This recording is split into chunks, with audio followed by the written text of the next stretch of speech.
Perkenalkanlah, nama saya Gunawan S.E.M.Com. Saya merupakan salah satu dosen pada program studi S1 Teknik Informatika di Sekolah Tinggi Manajemen Informatika dan Komputer atau STIMIK IMI Tegal. STIMIK IMI Tegal ini beralamat di Jalan Pendidikan nomor 1, Kota Tegal, Jawa Tengah. Bidang ilmu yang saya tekuni adalah ilmu komputer. Pada kesempatan ini, saya akan menyampaikan PDD UKTPT di bidang pengajaran saya pada mata kuliah metodologi penelitian. Mata kuliah ini memiliki bobot 3 SKS dan merupakan mata kuliah wajib bagi mahasiswa teknik informatika di semester 5. Sedangkan deskripsi mata kuliah ini adalah bertujuan memberikan pelajaran tentang prinsip-prinsip dasar penelitian. Kompetensi yang akan dicapai dan dikuasai oleh mahasiswa adalah mampu menganalisis dan menyusun makalah ilmiah di bidang teknik informatika. Metode pembelajaran yang saya berikan kepada mahasiswa: 1. Ceramah, 2. Diskusi, 3. Pemecahan kasus, dan 4. Pembelajaran berbasis proyek. Setelah mengikuti mata kuliah ini, mahasiswa diharapkan mampu mensubmit dan mempublikasikan makalah atau artikel ilmiah yang disusunnya pada Jurnal Nasional Bereputasi minimal Sinta 6. Sistem pembelajaran pada mata kuliah ini terdiri dari asinkronus, yaitu seperti berdiskusi melalui LSM, kemudian tugas melalui Trello dan secara mandiri, serta sistem sinkronus, baik tatap muka ataupun daring melalui Google Meet, di mana mahasiswa menyiapkan dan menyusun makalah ilmiah dengan judul yang telah ditentukan bersama antara mahasiswa dengan dosen pembimbing 1 dan pembimbing 2. Mata kuliah ini akan dilaksanakan sebanyak 16 kali pertemuan, di mana pertemuan tersebut terdiri dari pertemuan 1 hingga pertemuan 7 dan pertemuan 9 hingga pertemuan ke-15. Sedangkan pertemuan ke-8 merupakan pelaksanaan ujian tengah semester atau UTS, dan pertemuan ke-16 adalah melaksanakan ujian akhir semester atau UAS.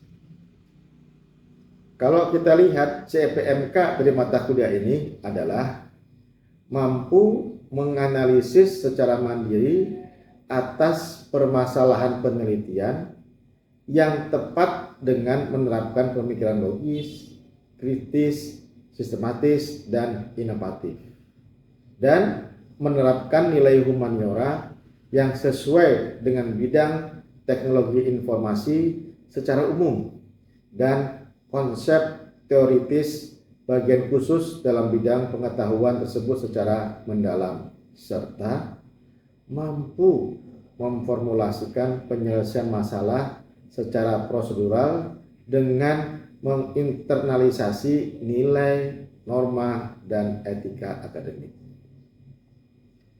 Kemampuan akhir dari tiap tahapan belajar atau sub CPMK, kita bisa lihat CPMK 1 yaitu mampu memahami prinsip-prinsip dasar penyusunan proposal skripsi dan makalah ilmiah. Sub CPMK 2 mampu menyusun rumusan masalah dan tujuan penelitian. Sub CPMK 3 mampu menyusun tinjauan pustaka dan daftar pustaka pada proposal penelitian.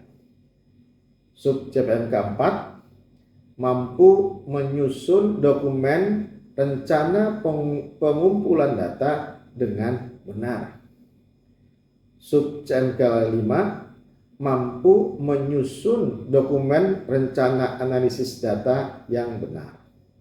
Sub CPMK 6 mampu menyusun proposal penelitian setara skripsi. Sub CPMK 7 mampu memahami cara menyusun laporan penelitian. Sub CPMK 8 mampu memahami cara menyusun artikel di jurnal ilmiah untuk publikasi hasil penelitian. Sub CPMK 9 mampu memahami etika penelitian dan pencegahan plagiarisme. Sedangkan materi pembelajaran yang saya berikan pada pertemuan pertama yaitu kontrak kuliah serta pendahuluan atau lecture contract and introduction.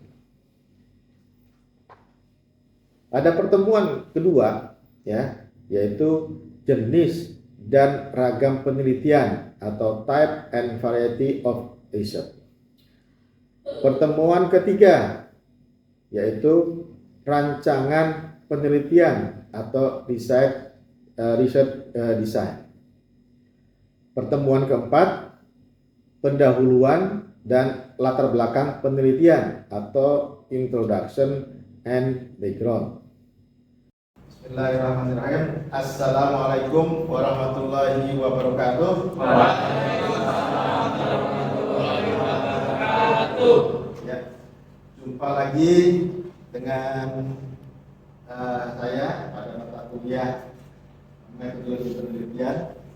Pada hari ini pertemuan keempat kita akan membahas apa saja di pertemuan keempat. Sebelum kita mulai, saya minta ada yang memimpin doa, silakan. Untuk memulai perkuliahan hari ini, alangkahnya kita berdoa terlebih dahulu. Doa mulai. Bismillahirrahmanirrahim. Raditu billahi rabban wa bil islami dinan wa bi Muhammadin nabiyyan wa rasulan. Rabbi zidni ilma warzuqni fahma. Amin. Terima kasih. Berikutnya saya akan presensi yang hadir hari ini, yang saya panggil tolong menunjuk jari. Yang pertama Muhammad Miftahuddin, kemudian Zulfa Bahtiar Amalani, Rezi Faizan, Muhammad Raihan Al-Fatah, Sri Handayani. Nanti yang lainnya langsung bisa coba nanti absen di SIA kita di LSM. Berikutnya kita akan mulai dengan mata kuliah kita yaitu metodologi penelitian. Kita akan bahas pada hari ini pertemuan keempat Pertemuan keempat yaitu kita akan membahas mengenai pendahuluan dan latar belakang penelitian atau bahasanya introduction and background. Nah, dari pertemuan ini apa sih yang kita harapkan maupun apa yang diharapkan mahasiswa bisa dapat, yaitu mahasiswa mampu menyusun pendahuluan dan latar belakang penelitian. Ini maksud tujuan kita kuliah pada hari ini. Dan ini pendahuluan atau introduction Ya, itu isinya latar belakang yang secara umum. Kemudian yang kedua adalah tinjauan literatur, tapi bentuknya adalah state of the art. State of the art itu apa? State of the art itu untuk menyusun metode atau solusi yang ada guna menunjukkan mana yang terbaik dari penelitian sebelumnya dan untuk menunjukkan keterbatasan utama dari penelitian sebelumnya sehingga kita mendapatkan state of the art. Ya. Kemudian di situ kita harus ada juga namanya rumusan masalah atau research problem. Mengapa penelitian ini perlu dilakukan? Apa keunikan makalah ini dibandingkan dengan makalah sebelumnya? Ini contoh pernyataan kebaruan atau state of the art. Ya, contoh ini kita akan tulis di bagian akhir dari pendahuluan atau introduction. Ini kita sebutkan buat dari kasih dulu latar belakang, kemudian kita tulis beberapa peneliti berfokus pada apa, ya. Kemudian ada keterbatasan penelitian yang berkaitan dengan apa lagi, ya. Oleh karena itu penelitian ini bermaksud untuk apa, sehingga tujuannya dari penelitian ini adalah tujuan dari penelitiannya. Itu perkataan tadi ingat ya, itu ada di bagian akhir dari pendahuluan. Kalau misalnya bahasa Inggris juga bahasa Inggris kan ya. Sehingga di dalam konsepsi dari penelitian itu penelitian dilakukan karena ada masalah penelitian. Di mana masalah penelitian sendiri itu muncul karena ada dari latar belakang masalah penelitian. Latar belakang masalah penelitian itu berangkat dari masalah kehidupan atau objek penelitian yang akan dilakukan. Kita lihat video ini ya. Kemacetan di traffic light kendaraan mengular sampai ke arah timur demikian panjang lebih dari 1 kilo. Tadi ini terjadi setiap hari. Semoga ada perhatian dari pemerintah Kabupaten Sidoarjo menyelesaikan kemacetan ini. Ya, itu videonya ya. Coba Anda yang bisa menjawab apa masalah penelitian pada video di atas. Ya. Bagaimana cara mengatasi dari kemacetan pada video di atas? Ya. Bagaimana mengatasi kemacetan lalu lintas seperti di atas itu menjadi masalah dalam penelitian ya. Ada lagi mungkin? Ya. Kemudian yang kedua mungkin untuk masalah pada video itu bagaimana mendesain traffic light pada permasalahan video tersebut. Oke, jadi ada dua ya. Bagaimana mengatasi masalah kemacetan lalu lintas. Yang kedua, bagaimana mendesain traffic light pada perempatan atau pada lalu lintas di atas. Oke, kita lihat.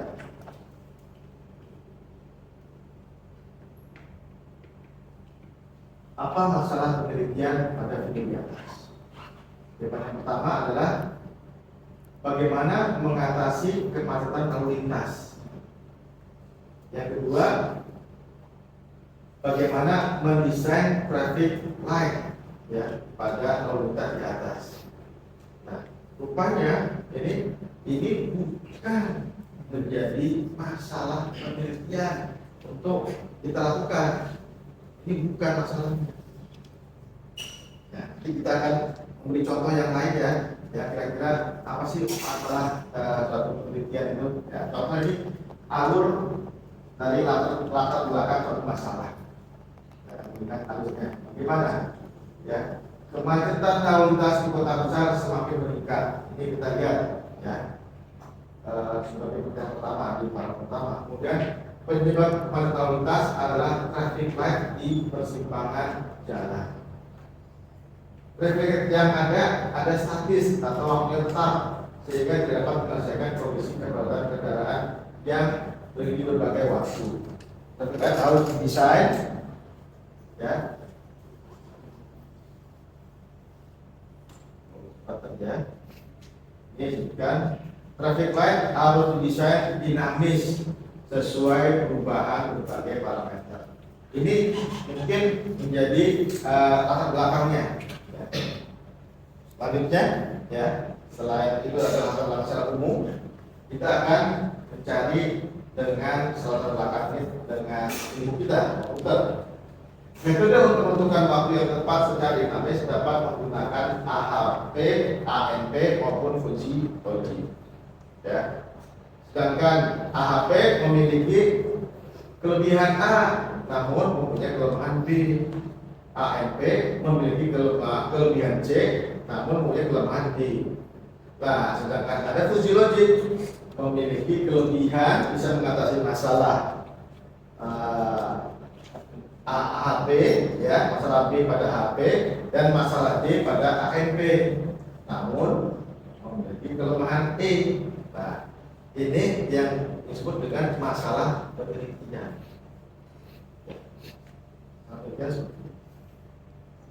Oke, kita lihat ini ada kiat, ya, kiat untuk menyusun latar belakang.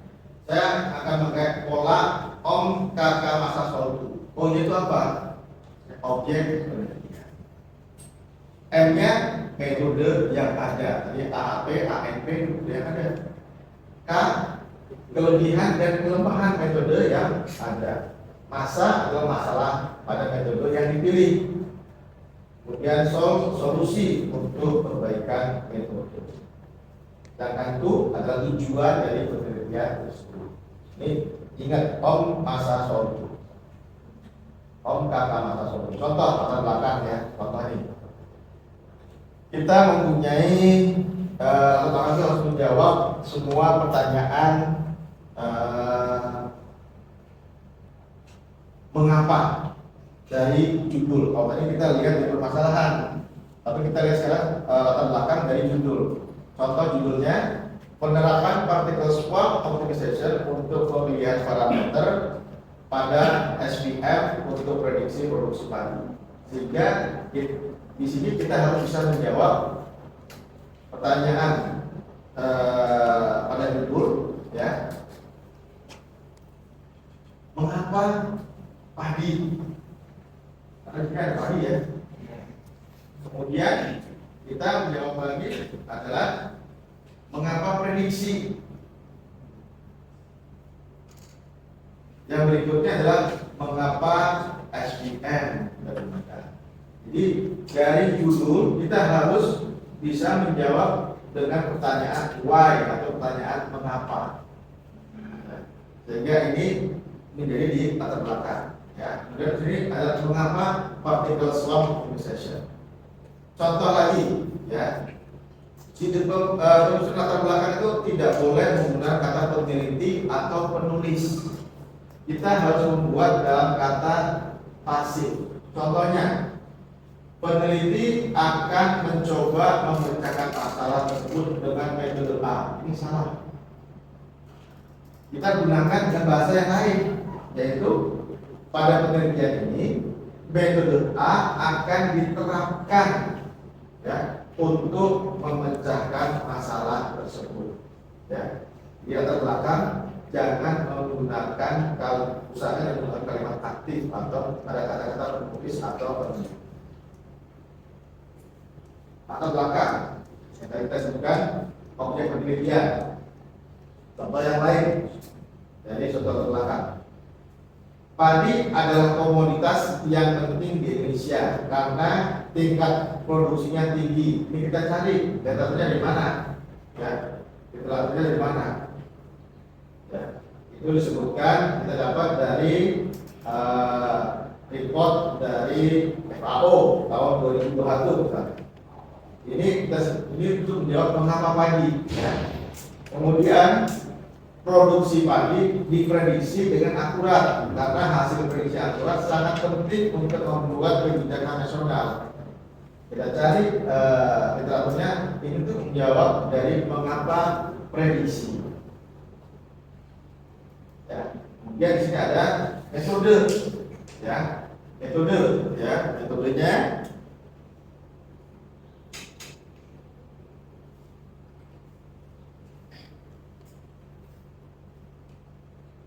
Nah, di sini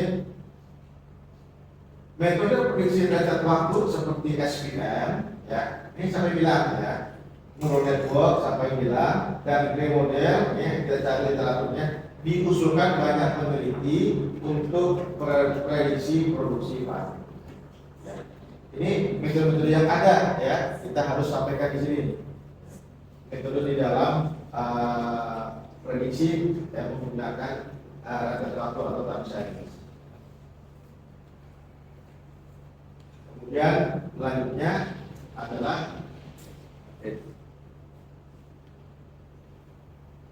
kelebihan dan kekurangan metode yang ada atau KK, ya. Neural network memiliki kelebihan pada prediksi non-linear buat di parallel processing. Ini kita kata-kata ini kita cari ini siapa yang bicara kata ini, ya, ya, gitu ya. Kemudian GM punya kelebihan di tingginya akurasi, tetapi, ya, GM memiliki kelemahan pada prediksi data yang sifatnya naik turun. Nah, itu siapa yang sebutkan itu disampaikan, ya. Jadi jangan ada kata-kata itu tidak jelas itu dari siapa, ya. Kemudian SPM, ya, ini untuk masalah pada metode pilih dapat mencegah masalah NN dan CM, yaitu overfitting, ya. Sehingga mengapa kita sebut dengan mengapa SPM, mengapa support vector machine. Tetapi, ya, SPM memiliki kelemahan, ya. Nah, ini disebut dengan masalah pada metode yang dipilih. Oke, ini contoh lagi yang lain di latar belakang, ya. Masih untuk melakukan solusi perbaikan atas metode yang kita usulkan. Yang kita usulkan tadi adalah neural network, ya. Kita usulkan adalah particle swarm optimization, ya. Adalah metode optimasi yang terbukti efektif, ya. Ini juga kita harus menyatakan ini siapa yang cara, ya. Kita cari di artikel. Sehingga ini mengapa particle swarm optimization. Nah, ini yang terakhir adalah rangkuman tujuan penelitian, ya. Rangkuman tujuan penelitian. Pada penelitian ini PSO akan diterapkan untuk pemilihan parameter GM yang sesuai dan optimal sehingga hasil prediksi lebih akurat. Ini yang kita bisa pelajari pada hari ini, ya. Saya kira itu dari saya. Nanti kita akan melanjutkan pada